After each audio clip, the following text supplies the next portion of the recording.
Update. Proceedings of the 14th session of the sham trial of HE Dr. Riek Machar and 7 other detainees from the SPLM/AIO. October 24, 2025. The so-called Special Court on the Nasir incident held its 14th session today at Freedom Hall in Juba, continuing the politically motivated trial established by the SPLM-IG against First Vice President HE Dr. Riek Machar, Tenny Durgan, and other senior members of the SPLM/AIO. Today, the defense formally commenced the cross-examination of the lead investigator, Major General Basilio Thomas Wani, concerning the alleged evidence, documents, and physical exhibits submitted to the court by the prosecution in earlier sessions against HE Dr. Riek Machar and 7 other SPLM/AIO detainees.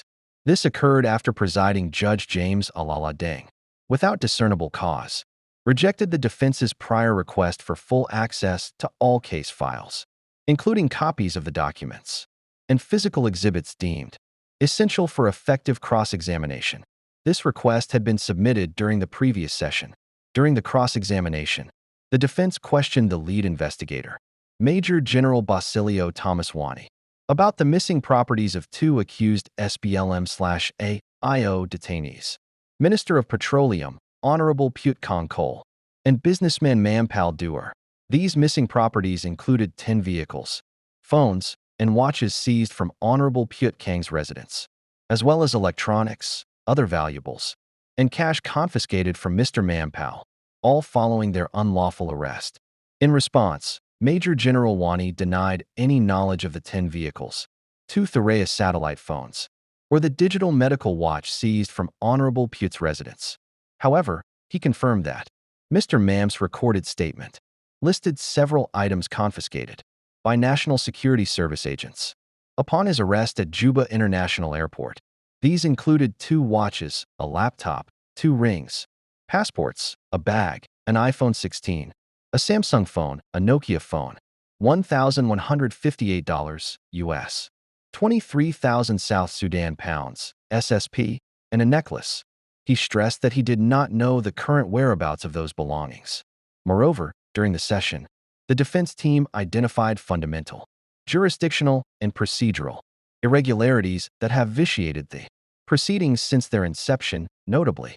1. The incident forming the basis of the accusation occurred in Nasir Town, Upper Nile State, but the complaint was filed in Juba without an official referral decision from the Minister of Justice and Constitutional Affairs, as required by Article 44 of the Code of Criminal Procedure of 2008. 2. The charges brought against the first vice president and members of the SPLM/AIO constitute crimes against the state, for which no suspect may be prosecuted without prior written approval from the President of the Republic, in accordance with Article 44 of the same law. 3. It was established during cross-examination that the arrest, search, and the collection and preservation of evidence were carried out directly by the National Security Service, NSS, without a prior order from the prosecution and the judiciary. This raises suspicion of bias, diminishes the independence of the investigations, and weakens confidence in the integrity of these procedures. 4. All evidence remained in the custody of the NSS for 2 months before being handed over to the investigation committee.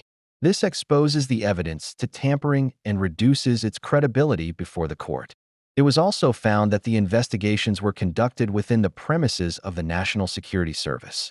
5. Furthermore, the President of the Republic failed to issue any formal directive or delegate authority to any person for the referral of this case to the court, in contravention of the provisions of Article 44, read in conjunction with Article 18 of the 2008 Criminal Procedure Code.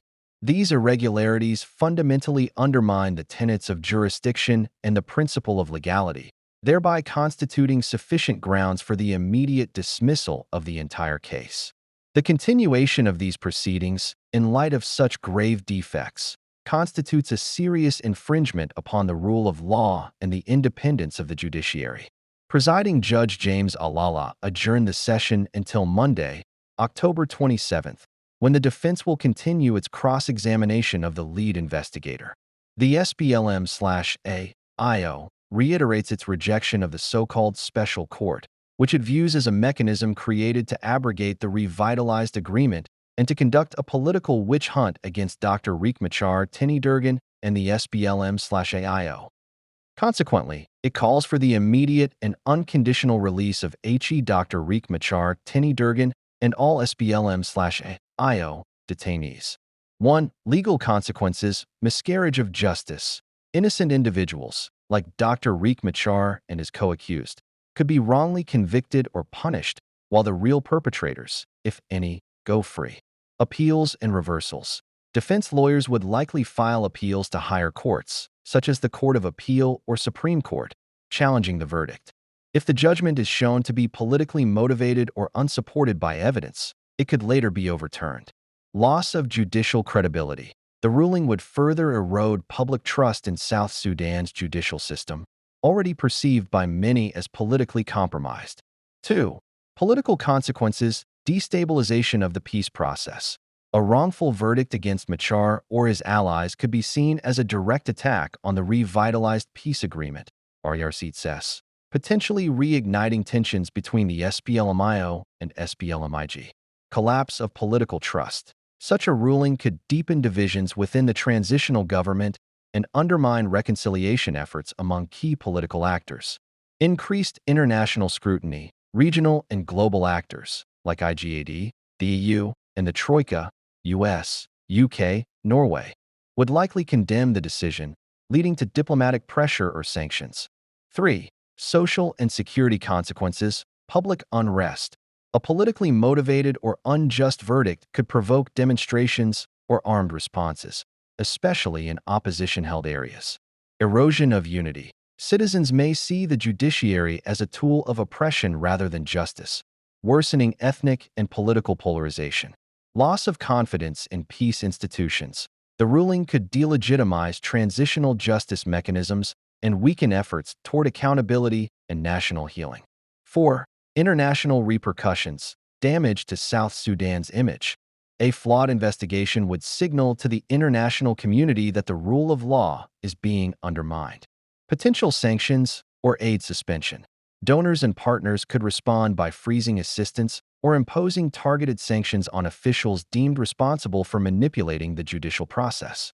The repeated adjournments in the special court trial of Dr. Riek Machar and his co-accused are widely seen as being politically motivated rather than purely legal or procedural. Here are the main reasons behind the repeated delays. 1.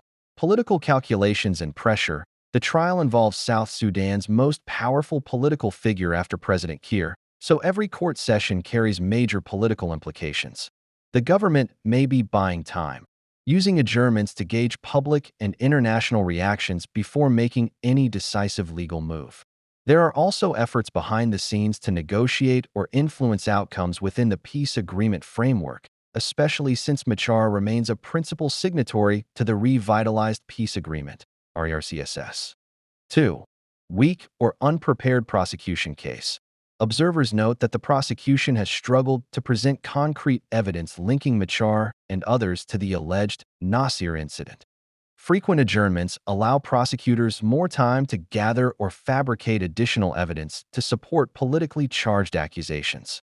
Defense lawyers have consistently pointed out contradictions and procedural violations in the investigative process. 3. Procedural and administrative issues. South Sudan's judiciary often faces limited capacity, poor coordination, and bureaucratic inefficiencies that delay proceedings. In some sessions, judges or key witnesses fail to appear, citing logistical challenges or security reasons. Defense teams have also complained of restricted access to evidence and limited time for preparation, leading to adjournment requests. 4.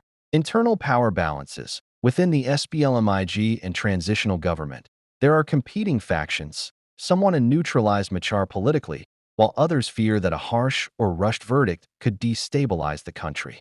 The repeated postponements might reflect a lack of consensus among top leaders over how far to push the case. 5. International and public scrutiny. Each adjournment also helps the government manage external criticism.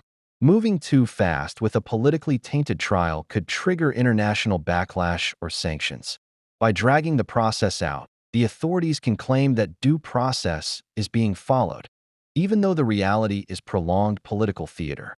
In summary, the ongoing adjournments in Dr. Macahar's trial reflect a mix of political manipulation, weak prosecution, and judicial inefficiency. In essence, the court proceedings serve as a political instrument, not a neutral search for justice.